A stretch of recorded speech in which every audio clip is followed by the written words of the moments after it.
చెప్తా ఉన్నాడు. మరి ఈ ప్రభుత్వం కడతలేదు, ఆనాడు కేసీఆర్ ప్రభుత్వం తెచ్చిన ఇన్సూరెన్స్ ను కూడా రద్దు చేసే ప్రయత్నం చేస్తున్నారని చెప్తా ఉన్నారు. దాన్ని కూడా తప్పకుండా మరి కొనసాగించడమే కాదు, మేము 5 లక్షలు చేసినాం, నువ్వు ఆటో సోదరుల మనసు గెలుచుకోవాలనుకుంటే 10 లక్షలకు పెంచి వాళ్ళ మనసు గెలుచుకో, ఇంకా కూడా వాళ్ళ కుటుంబాలకు అండగా నిలబడి చెప్పి డిమాండ్ చేస్తా ఉన్నాం. అదే మాదిరిగా కేంద్ర ప్రభుత్వం కూడా 2019లో ఒక చట్టం తీసుకొచ్చింది. ఆ చట్టం వల్ల కూడా మా పుట్టకూటికి ఇబ్బంది అవుతున్నది, దాని విషయంలో కూడా మాకు మినహాయింపు ఇవ్వాలని కోరుతా ఉన్నారు. అదే మాదిరిగా ఇంకా ప్రైవేట్ ఫైనాన్షియర్లు కూడా, మైక్రో ఫైనాన్షియర్లు కానీ ఇంకా ఇతరులు కానీ మమ్మల్ని ఇబ్బంది పెడుతున్నారని చెప్పి ఆటో యూనియన్ సోదరులు అడుగుతున్నారు. వారికి నేను చెప్పేది ఒకటే, వచ్చింది నీకోసం రా, నువ్వు వెలువెట్టడు చెప్తా తొందరపడ. మీరు అడిగేదన్నా నేను అడిగేదన్నా తమ్ముడు విను దయసు పెట్టుకో. మీకోసం వచ్చిన వాళ్ళని మీరు అవమానించుకుంటే మీకే నష్టం, నాకు పోయేది ఏం లేదు. నేను చెప్పేదల్లా మీకు, మీ అందరికి చెప్పేదల్లా ఒకటే, ఓలా అయినా ఊబర్ అయినా ఇంకోటైనా దేని వల్ల అయినా మీకు నష్టం జరిగితే ఈ కాంగ్రెస్ పార్టీ మీకు మాట ఇచ్చింది, బీఆర్ఎస్ వాళ్ళు పట్టించుకుంటలేరు, మా దగ్గర రాండి, మేం చేస్తాం, మార్పు చేస్తాం, అది చేస్తాం, ఇది చేస్తాం అన్నారు. నోట్లో మందు పెట్టుగా లేదా?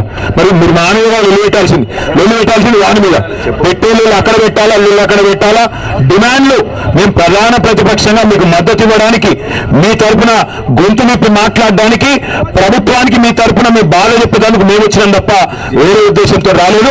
వాళ్ళ డిమాండ్లను గుర్తు చేయడానికి తప్పకుండా ప్రభుత్వమే చెల్లించాలని కోరుతూ ఉన్నారు. ఇది కూడా న్యాయమైన కోరిక, మీకు యాదకుండాలా. ఆనాడు కేసీఆర్ ప్రభుత్వం ఉన్నప్పుడు దాదాపు మీరు ప్రెసిడెంటా ఏఐటీయూసీకి వర్కింగ్ ప్రెసిడెంట్ మీరు స్టేజ్ మీద ఉండాలి. కేటీఆర్ గారు అక్కడ ఉంటే మీరు ఇక్కడ ఉన్నారు ఎందుకు మేడం? ఇప్పుడు కేటీఆర్ గారిని మేము ఇన్వైట్ చేయలేదు, చేయలేదు.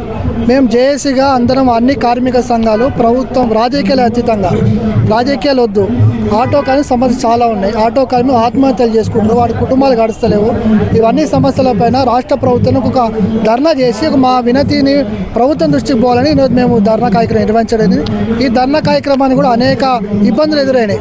పర్మిషన్ రాలేదు, 144 సెక్షన్ పెట్టారు.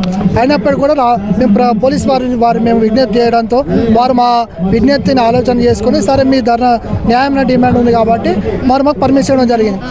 ఇక్కడికి కూడా మేము అందరం కూడా ఏ రాజకీయ నాయకులు కూడా ఇన్వైట్ చేద్దామని అనుకున్నాం. అయినప్పటికీ కూడా కేటీఆర్ గారు రావడం జరిగింది. అంటే మేము అడేది ఏంటంటే, వారు 15 సంవత్సరాల కాలంలో కేటీఆర్ గారు ఆటో డ్రైవర్లకు ఏం చేశారు అనేది మేము వారికి డిమాండ్ చేస్తూ ఉన్నాం. వాళ్ళు అనేకమైనటువంటి పెనాల్టీలు వేసారు, వాళ్ళు ఆటో ఛార్జీలు పెంచలేదు, అదే ఇన్సూరెన్స్ ఛార్జీలు విపరీతంగా ఇన్సూరెన్స్ ఛార్జీలు పెంచారు.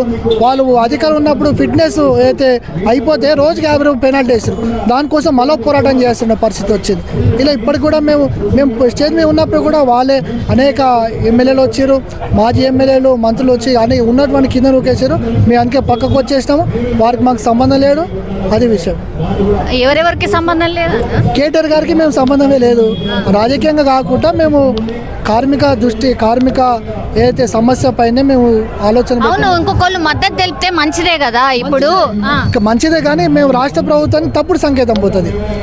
వాళ్ళేం ఆలోచన ఎట్లా అంటే ఇదంతా టీఆర్ఎస్ వాళ్ళే ఇది అంతా చేసుకొని వీళ్ళందరూ పెట్టి నడుపుతారని ఆలోచన పోతుంది మేడం. ఎందుకంటే వారు చేయదలుచుకుంటే చేయండి, వచ్చినందుకు మేము సమస్య మాట్లాడు తప్పంటలేము. కానీ ఇది వేదిక కాదు, ఇది జేఏసీ ఆధ్వర్యంలో జరుగుతుంది కాబట్టి ఇది వేదిక కాదు.